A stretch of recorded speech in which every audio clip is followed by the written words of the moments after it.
There are a lot of different genres that the indie game world has experimented on.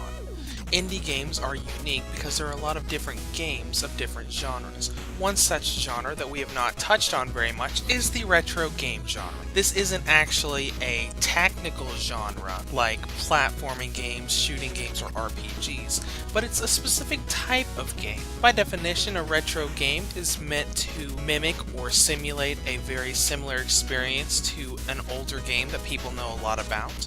There are a lot of games out there, for example, that mimic elements or entire formulas from games like Super Mario Bros. Or The Legend of Zelda. An example of a retro game that I have reviewed on PS Vita Reviews is the PlayStation mobile title called Blue Beacon. The art style and gameplay progression of this game was very similar to the old 2D side-scrolling Super Mario games. The side-scrolling feel was there were coins to collect, there were power-ups that you could use for a while. It wasn't exactly like Super Mario Bros., but it was very similar. Now today I have coverage for another retro game that is released on the Vita, and this is a very recent release from developer Yacht Club Games and compatible with both PS Vita and PlayStation TV. Here is my official review of Shovel Knight.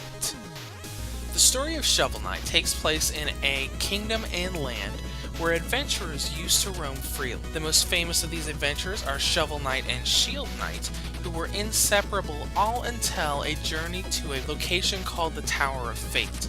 Something happened there and Shovel Knight awoke and Shield Knight was nowhere to be found. Not being able to find his companion, Shovel Knight went into a life of solitude, which allowed an evil enchantress and her set of knights to easily take over the land. After this happened, Shovel Knight takes shovel in hand and goes across on a new journey to be able to take down the enchantress and her minions, as well as finding out what happened to his dear friend Shield Knight. The story of Shovel Knight isn't an incredibly deep and involved story. You will see cutscenes at the end of every mission, specifically at the end of every boss fight. It's about as much story as games like Mega Man X had. It's not completely void of story, but it doesn't have an incredibly deep story. Shovel Knight is a 2D side-scrolling platformer with combat elements. You will go through the game by going across a world map and traveling through various stages where you will be fighting enemies, collecting gold, finding the boss at the end of the stage, and defeating it to clear and unlock new areas. It is very comparable to games like Castlevania or Mega Man, but with more overworld elements rather than just going from stage to stage. Now, the biggest aspect of the game that will interest gamers is that it is a retro title. There are a lot of elements in Shovel Knight that are taken from other series. For example, the world map that you can explore is very reminiscent of the world map from Super Mario Bros. 3. And the sub-weapon and magic system is very similar and functions just like the sub-weapon system in the old Castlevania games. Finally, the level progression, boss battles, and more elements are very reminiscent of the old Mega Man games. Shovel Knight basically feels like a huge mashup of various Nintendo Entertainment System era franchises all in one small package. Another unique aspect to note is that the PlayStation version of the game, which includes the PS4, PS3, PS Vita, and PlayStation TV versions, has unique content that the other versions don't have. About halfway into the game, you are able to unlock an optional boss fight with Kratos from the God of War series, as well as defeating him and getting new equipment that is specific for this version of the game. Now, actually playing through the game has you going through stages to unlock new areas, as well as visiting towns for character upgrades and side quests. Using gold that you earn in stages, you can buy various upgrades and relics for your character in the villages or in secret areas in the stages. Increase your maximum magic, give you new relics to use, give you bottles to fill with magical energy, or other things. Now, actually progressing through the stages has you platforming and fighting your way past enemies and traps until you find the boss room right at the end and fight the boss to end the stage, which is very reminiscent of how Mega Man levels progress. The big unique aspect is that the game is filled with secret areas. There are a lot of walls in each stage that you can break and unlock new rooms with. Some of these walls have indentations on them to show you that that is a secret room, and some of them do not, so it takes some experimenting around to find all the secret areas. The point of the secret areas is to find more gold, as well as finding music sheets for a side quest.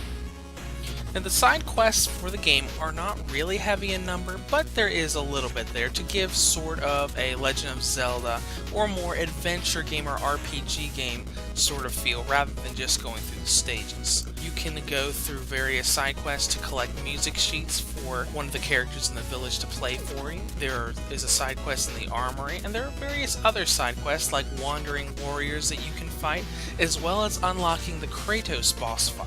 All in all, Shovel Knight should take you about 5 to 6 hours to get through your first time through the game. This then unlocks New Game Plus, where you can go back through the game and carry over all of your upgrades and relics to have a harder challenge.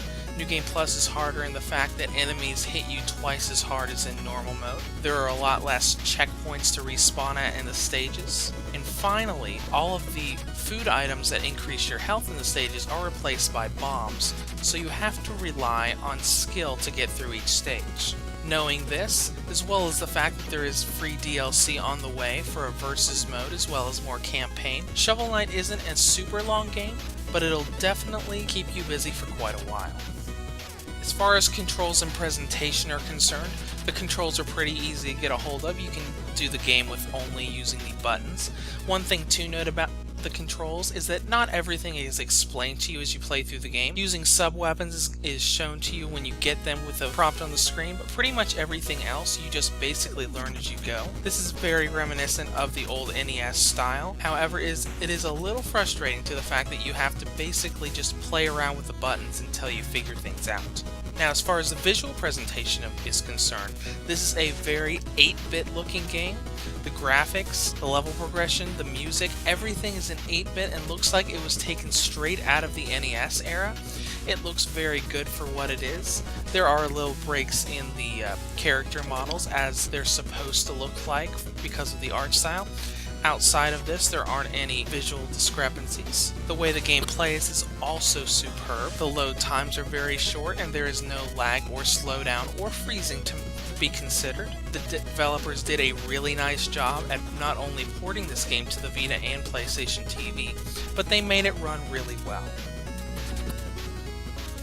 Shovel Knight is a fun throwback to the NES games like Castlevania, Super Mario Bros., and Mega Man. On the downside, some of the controls are not explained to you at first. Outside of this is a very addicting platforming game that not only looks good, but it also plays good and is a fun experience whether you're traveling on the go or you're playing it on the big screen with the PlayStation TV. PlayStation Vita Reviews rates Shovel Knight a 9 out of 10. If you'd like to discuss this further, feel free to in the comments below or head to our forum at forum.vitareviews.net.